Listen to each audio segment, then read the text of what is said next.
Hi, this is Kelly Morris, Human Development 490, and this is my program, Reach the Stars, a Family Academic Buddy Up program. I wanted to start out by giving you a quick little story here of Flora Lopez, who's a second grader this last year, and this encounter that one of the teachers had where at the end of the school year, her school desk cubby was untouched, still full of new school supplies, a half-painted pink and blue flower on canvas, empty workbooks and journals hardly open. Astonishingly, her absences totaled 107 out of 180 school days, making her appearances 73 days in total for the entire year. Unfortunately, Flor Lopez is not alone. This is a common thread that I have found with many teachers in San Diego, and I'm sure this stretches far across the state of California. So the need, as I dive deeper into Flor Lopez's story that really shook my heart, a high number of students have fallen behind academically during the pandemic year when nearly all the schools were done online. There are barriers to education when it comes to cultural differences, economic hardships, and at-risk homes and first-generation students of immigrants, and the lack of at-home motivation. So this is not new during the pandemic, but all of this was exacerbated. The question becomes for me, is there a lack of access to resources for parents? Or is there a greater lack of parental motivation and drive that is missing the equity of the partnership? So in this presentation, we're presenting three things: the importance and tactics around driving parental motivation through partnership and mentoring, two, reflecting on research studies and motivational theories, and three, presenting the program proposal. Need for services. So as we know, we've gone through this major pandemic where families have been juggling all sorts of needs. In South Los Angeles, Danielle Gandy has spent countless difficult hours guiding her energetic 6-year-old Candace through online meetings and assignments provided by her charter school. Even still, Miss Gandy is under no illusion that Candace has completed the normal kindergarten curriculum and is especially concerned about her progress in math, says the New York Times. And this is a parent that was involved. So imagine the parents who have not been involved and spent all of these countless hours. High need populations. We also need to remember the economic hardships. We know the sharpest increases, spikes for failing grades, have been for Black and Latino students, those in low-income families, students with disabilities, and those learning English. The scores of disadvantaged fourth graders grew at a slower rate in English language, while peers from wealthier families gained more than they would have in a typical year. So the future problem and opportunity. We know all of these statistics rates that we've been looking at. Latinos have a 3 times rate of not getting a high school diploma. Immigration, achievement gap, and the parental engagement play the most significant contributing factor with child success rates academically and likely of graduating. So the key, the parental involvement is dependent on the parental belief underlying motivation if they see their involvement as being important and a positive outcome. Otherwise, the parents tend not to be involved until there's a major problem and the ownership is back on the school.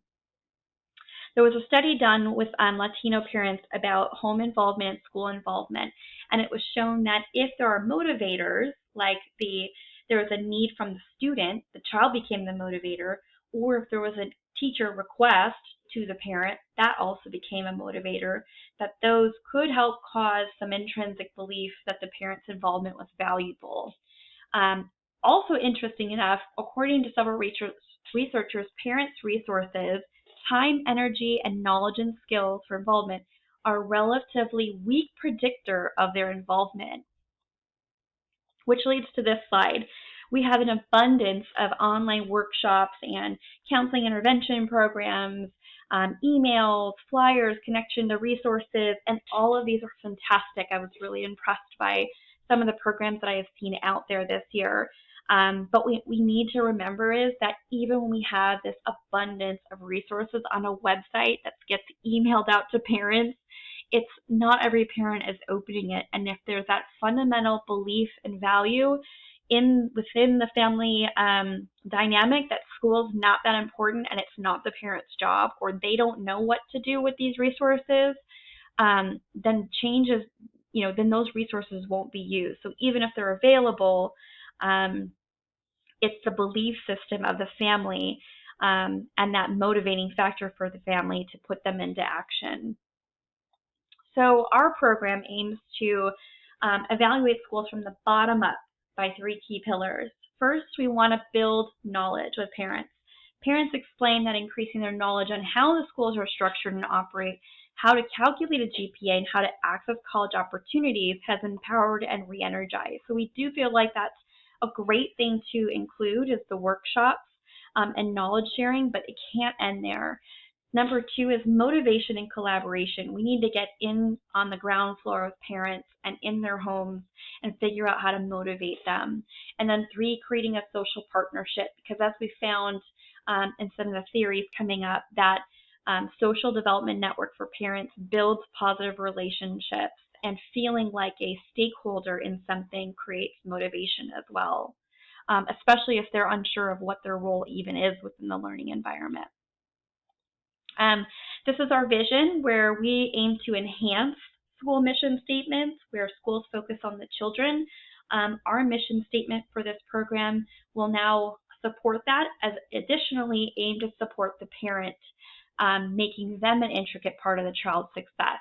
So I won't go into these too much, but I've listed out all of our values and what we aim to deliver with this program. This is the change framework. So we'll begin by targeting communities and in-need families within the school districts that this program is onboarded into. There will be an intake assessment to be able to assess and tailor the program per family. And it will have 3 components. It's building that buddy training motivational program. So there's a buddy that will be going to the home of the family, spending 3 to 5 days a week with them, and really creating this movement of change within the family, showing them how to help their child with homework, how to rectify behavioral issues, motivational interviewing, like really challenging the parents and how to think differently about the child's education, and being that social support system. We'll also have the workshops, the 10 educational commandments that was part of a research study and was very successful, and co-develop family academic partnership, as I had mentioned. And let me go back. The outcome is to improve academics test scores, raise readiness for next coming grade level, create long-term parent investment in child's academic future. And the indicators here will be measured by observation and survey assessments. So we've already kind of talked about the target, who we're targeting, which is the disadvantaged and underperforming school districts, at-risk students, at-risk families, immigrant first-generation children. We found that those are the most in need. And how we'll be communicating to the parents, we'll be luring them in with the workshops.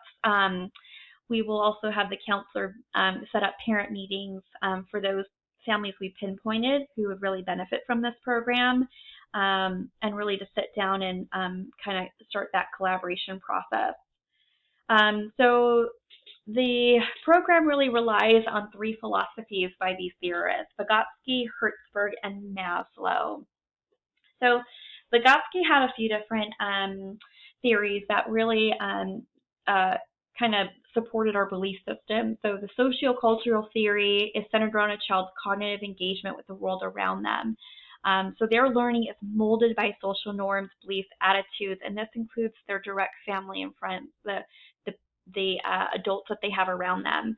He also introduced the zone of proximal development, which can be applied to any novice level of learning for any age, including adult and child. So parents are there as well. If there's learning plus assistance, that can create an independence for the child and for the parent as well.